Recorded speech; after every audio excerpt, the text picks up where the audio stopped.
And hello, everyone. Welcome to the IBC Podcast. This is the first episode. This is where us here at the IBC will discuss topics that have happened in recent days. Now, the first topic we have is Boris Johnson's recent announcement that face masks will no longer be required in school classrooms from the 17th of May as part of the relaxation of the COVID-19 restrictions. The second story is it's gone on for quite a long time now, is that many people have been criticizing the speed of the relaxations. The speed of relaxations have been taking place once every 5 weeks. Many people feel that this is way too slow. And the third topic is one that happened a few days ago. And our final story is the UK has sent ships to Jersey amid fears over threats of a blockade by France following disputes over Brexit. Since then, the two Royal Navy patrol vessels have since been taken back, and yeah, that's our three stories for today. So we go back to our first story, which is about face masks not being mandatory in classrooms. Now, what are your opinions on this, lads? Well, the overall face masks not being used or required to be worn in classrooms are a very big step up, and definitely, I think is the best time to do it at the moment. We do find when you are when you do have a face mask on, it does cause a lot. It's a lot harder for the teacher to hear what you're saying, and it's also a lot harder to breathe. If the rule was still in place around school, which I think it still is a brilliant also way, because it will minimise the contact when you mix between bubbles and the spread of the virus, but it will also allow pupils to feel more free and will focus more on their education instead of actually trying to breathe. Mattis, do you have any opinions on this? No. Okay, well, my opinion is that I echo what Lewis has said. It's quite a hassle with face masks. They're always quite slippery, and if you're wearing glasses, they can cover up your glasses, and it's harder to breathe. The teachers can't hear you, so I think this is a good step forward and can focus, as Lewis said, focus more attention on the education.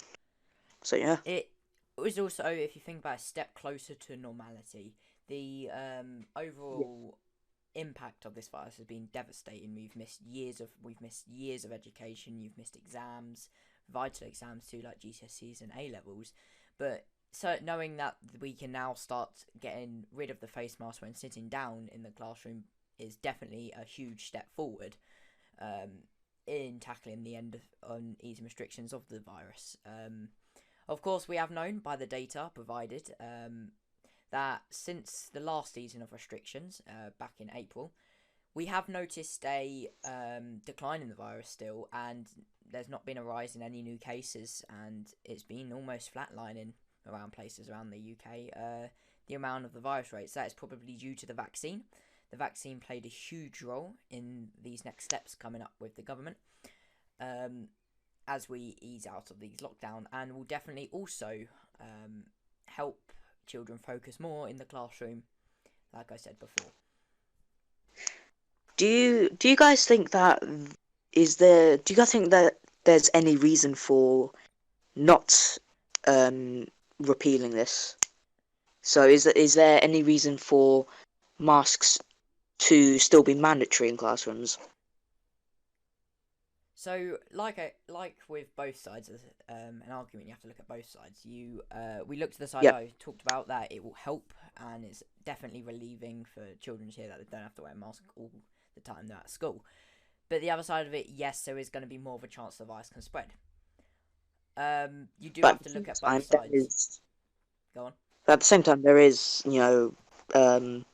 cases are falling, so yeah. I feel like I think it's an unnecessary layer of security that we don't need at this point anymore. And Boris Johnson did 100% say that every single time we move or relax restrictions, it is going to be in line with the scientific statistics of the virus For once. levels, which is huge. They did do it last time, but they didn't have a tier system when coming out of lockdown, and they also didn't have vaccines out in that time, and it was The very plan was it was very rushed. The economy was the main priority, I think, in that situation, rather than actually the safety. They wanted to mainly reopen the economy rather than the safety of the country. Yeah. Okay. So do you guys have any last thoughts to say? No, I think we've said them all. The definitely going to be a big thing. A lot of children are going to be happy with that. Of course, they've never.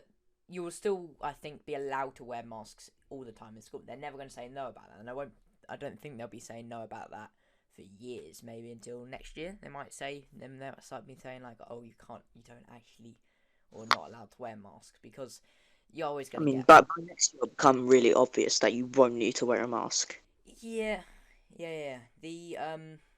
By September, school kids are going to be vaccinated. Yeah, there So, was talk about that. The main reason the masks are going to not be as necessary when sitting down would definitely also be the lateral flow testing we do regularly. yep, okay. And with that, we move on to our next story which has been going for quite a while now, is that there has been criticism of the government's plan to ease COVID restrictions, saying that it has been taking too long now. Um, there have been many people who've come out and said that it's too slow and we need to speed it up. And yeah, so what are your opinions on it, guys? Well, when looking at it's all about when coming out of lockdown. It's all about statistics. We have two sides, like you said. We have the sides where they want the economy to open a lot quicker, so the easing of restrictions to end a lot quicker. And you also have the other side, which is they want it to be a lot slower, and they think it's all being a bit rushed. Um, of course, you're always going to have this with anything they really do, of anything with COVID. You're always going to have that trouble. The thing you have to look at though is that the statistics are a huge role in the playing of easing restrictions, and you've also got to look at the economy. If the statistics are backing up, and we can open the economy in these days, we would definitely ease the restrictions because it's a lot. Of course, it opens the economy more, which would be a huge impact on people's lives, and allows them more freedom, a lot easier. So if the statistics back it up, they will do it. Yeah, in my opinion, on one hand, you do have people who are, just they want to get back to normal life as quickly as possible, and understandably. Um, so it can seem like 5 weeks per relaxation does seem quite a lot. But at the same time, we do need to look at we do need time to look at the statistics and see how they change each time the restrictions are relaxed. Okay, now any final thoughts, Lewis? Well, to do like you've said, the easing of restrictions is always to do with the statistics, and there's always going to be people saying it's a bit too rushed, but I think there are people who just generally don't want to go back to normality. Okay, and with that, we head over to our final news story. This is a story of, as I said before, the UK Royal Navy has sent two Navy patrol vessels to the island of Jersey to uh, quell potential threats of a blockade by French fishermen. They have since taken back these patrol vessels. Now, Lewis, what's your opinion on this? It's very torn. You have to, again, all of these stories recently, you have to look at both sides. The side we're looking at, the British side, is at the end of the day, it is our land, and because of Brexit, we're now trying to, because we're mainly an independent nation now, we're trying to take more control of our waters, which didn't before have much control over them. So French or different country Yeah, fishermen used to come over and fish in our waters. So it's kind of like the NIMBY effect, not in my back garden. Yeah.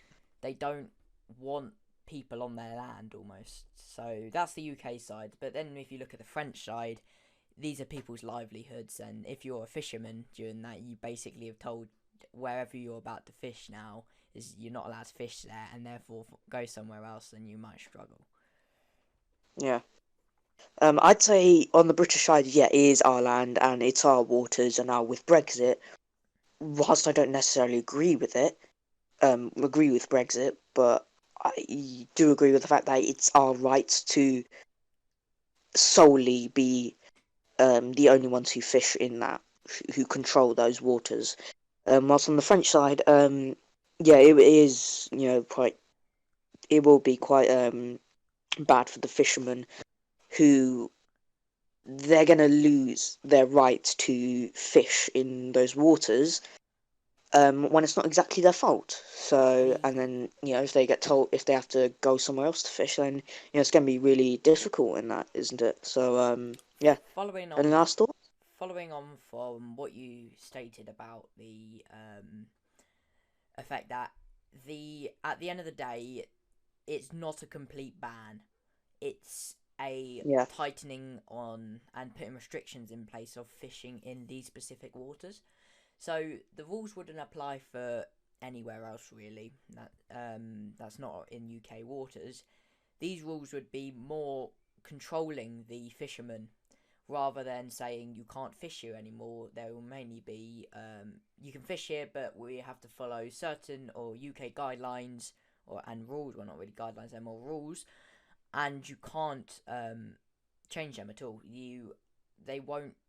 The French government can't really do much, and whatever they do, they can't. These navy vessels are there to stop the French and the English from attacking almost. It's not there for the actual navy to attack each other. It's there to control the citizens to stop maybe like with the French protests. The British Assembly's there to stop any fighting there rather than actually in there as a tactical military maneuver because they don't want a war over this. They just want to stop it peacefully, and France really can't do anything about the Jersey incident because it's not their land, and it's Brexit. The deal's a deal, and the French government have almost said that it is a deal. They can't do much about it, but they need to tell the French people and tell them to actually comply with what the British are saying if they want to fish in these waters, because it is at the end of the day Dusk Castle, the our land. They don't want the British. They don't want the French, sorry, fishing in these waters at the way they were doing it during the EU, because they were EU laws. This time it's now British laws, and it is a way definitely going to affect their almost economy in a little bit, because they bring in a lot through fishing. Any country really does, especially when they've got so much ocean. But yeah, again, they also do have other oceans to fish in, but it might be specifically Yeah. Jersey. And it is also kind of a pain where Jersey is placed. It's not the best area for a British like almost settlement. It's a lot closer to France than actually Britain, which makes it 10 times worse. But I don't see much happening with it. I think the French are going to eventually, the people protesting in the harbour are eventually going to back off. And then right now, I think there was something in the news a few days ago about, I think it was the mayor of Jersey or something, or the local MP for that area, was doing meetings with a local MP of the nearby French town or city, discussing an agreement, coming up with an agreement. I think they found one, and that is the specific agreement. You can fish in these waters, but under restrictions set by the UK, which do make sense as it is their water. Yeah. Well, to say about the British laws and that, I do feel you can see sort of the fisherman's side. They're forcefully being restricted of where they can fish under laws that isn't that then like from a country of which they're not part of. And with the stuff about Jersey and the Channel Islands, they are close to France, and I feel like it would be simpler and easier if both if the Channel Islands were part of France, because I mean it makes logical sense. They are much closer, and I think it would solve a lot of fishing disputes. Yeah.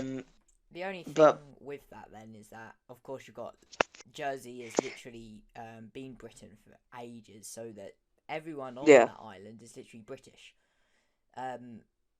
So saying that we should move it to referendum. France is going to be a pain. Nobody on the island would want that, because Yeah, but you're gonna wake of up. course you'd have like Go on. a referendum kind of thing, Yeah, like what they did almost. in Japan or the Falkland Islands. Yeah, the only problem with that though is the Falkland Islands. There's not many people live on that, and this is a huge English. Like a lot of people do live on in Jersey compared to the Falkland Islands, which is mainly used for its resources of oil. The thing we do have to take into account is that you can't just change what Jersey is part of. So you can't just say one day it's part of the UK and the next day it's part of France, because that would Yeah, mean they would have to change all their laws. They would have to yeah, apply to French restrictions, and the infrastructure is not there. So if France wants to make Jersey drive on the right, that's not going to be exactly easy, because to what I remember, they drive on the left. So yeah. that's really difficult. But I can't say that it hasn't been done. There was a country, I can't remember It's the been name. It has been done before. Overnight, they have changed what side of the road they drive, but it was quite a hassle. Sweden. Yeah, it was. Yeah, I think it was Sweden, or it might have been a country in Africa. Also they would have to change the language too. So when before they spoke English, they might now have to then You don't spoke. necessarily have to change the language just because you're part of a different country now. Yeah, you would find most countries do though want their citizens to speak that language. But it depends. I don't see it ever happening that Jersey would be part Yeah. of France. It would be a Um. complete bad way to handle with the fishing incident, because it wipes Yeah. out just absolutely. Yeah. It would seem like a very strong solution to a problem that doesn't really seem like, in terms of the grand scale of things, not that serious compared to a lot of other things. Yeah, And back to the fishermen, we can understand them, but at the same time, Brexit, it's Brexit. yeah. So just We have to you deal have with it. other coastlines, Yeah. so just deal with it, in my opinion. Like you said, Brexit's Brexit. We have to deal with it. Like a truck driver lost his ham sandwiches because of Brexit. So Yeah, yeah, just things we have to deal with, and it's never gonna we're never gonna leave the EU with ease, and the same way as we never joined it yeah. with ease. It's If they can't control it, then there's nothing you can do apart from just find other options. yeah. Adding on just a side bit is personally, I think with the EU is it's kind of like when the Soviet Union fell. This is sort of the EU is starting to fall. Mainly Yeah, because very much to countries that are leaving it, it still wants to have like very strong control over it. yeah, so we've seen a lot with, especially with COVID, with Corruption, the though. fact of the EU just abusing the vaccines. So they distributed it everywhere in the EU, but didn't actually buy enough. So a lot of countries have gone without. The Britain, though, on the other Like, hand, a non-EU country now, done really well with the vaccines, getting the production in, and getting them manufactured yeah, and brought over to the UK was superb. But if it yeah. were an EU Also, country, we'd have to deal with the EU's restriction. yeah. Also, if you want a case study to the people who are listening to this, Lewis, didn't you say a few weeks ago that your nan, who's in her 70s, only recently got a vaccine in France? Yeah, about I'm gonna say 3 weeks ago. Um, it was around the same. I think it was a week before my parents, who were about 45 to 50, got their vaccine in the UK. So huge range of different, Same. and that was Yeah. coming from an EU country to a non-EU country, and it's also got to play a fact that we as Britain have done really well in dealing with the vaccination, because you have to, if it's not just the fact it was the EU, you have to look at other non-EU countries such as the US, where they haven't done as much, but they've still done a lot more than the EU has done for their population. But Because with the EU, they, instead of letting the individual countries buy it, the EU buys them and then yeah, distributes them and across the countries instead of letting the countries do them themselves. the following on with the EU, the fact, I think personally, don't think it's going to happen very soon, but I think the next country to leave the EU would probably be Germany. There were talk during, I think it was the first lockdown of COVID, that a lot of people do actually want to leave the EU. The EU was a system of safety during global conflict, so it would have been the fall of the Soviet Union, Yeah, the end of the Cold War. They created the EU as a sort of European mutual protection, so you won't fall to communism almost for the Eastern countries. yeah. But the Um, nowadays it's more of a economic and political thing rather than an actual safety and security yeah. thing. I think it's the sort of thing where priorities have changed Yeah, the because we're priorities not have under the definitely threat of changed. communism anymore. Yeah, there's still a focus on it with countries such as Japan, South Korea, and that. And I don't think we're gonna have many countries falling to communism anymore. I think we're gonna be gaining countries from, moving over to the democracy side, which I definitely think is going to happen a Yeah, lot more. moving back to like Germany and that. I mean, it seems doubtful considering Germany are like one of the leading members of the EU, Yeah, but at the same time, Angela Merkel isn't she like leaving her chancellor position? I don't So know.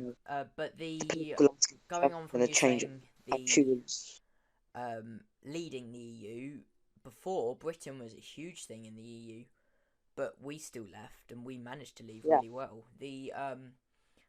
It was due to a lot of money the EU was asking eventually, and it didn't really give us much of a choice. They kind of had to leave because we didn't want to give them the money they were asking. And yeah, it was also the benefits we get out of it. We do get a lot of good benefits. So trade's really good. Free travel. We don't need visas to go to Europe or anywhere. Passport control is nothing really on mainland Europe.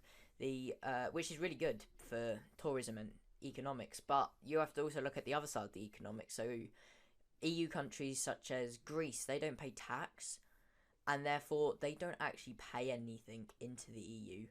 Instead, yeah, they and get therefore money. countries like the UK Yeah, had to pay they had for to them. pay a money, which doesn't seem fair that EU taxpayers had to pay money for these countries just because they don't want to pay tax, which I see why Yeah, now, which did change me from being a very didn't like anti-Brexit to yeah. being a very for Brexit, and I do see that now. I do see that. Even I've changed my view on Brexit and Yeah, that it like a little bit. it did sound like it was mainly the thing that was the icing on the cake, was that the vaccine distribution was definitely a straw that turned the tables for me. Realizing how bad the EU had become, that I see why we had to Yeah. leave, and it was good that we did, especially with the vaccines. Um, but going back to these fishermen, This wasn't the work of the EU. These were the like fishermen just acting on themselves. Yeah, like I said, they did have a So deal in place. The French knew it was Brexit's Brexit, but I just don't think many of them could take it. yeah, all right. What any last thoughts? No, I think we said them all.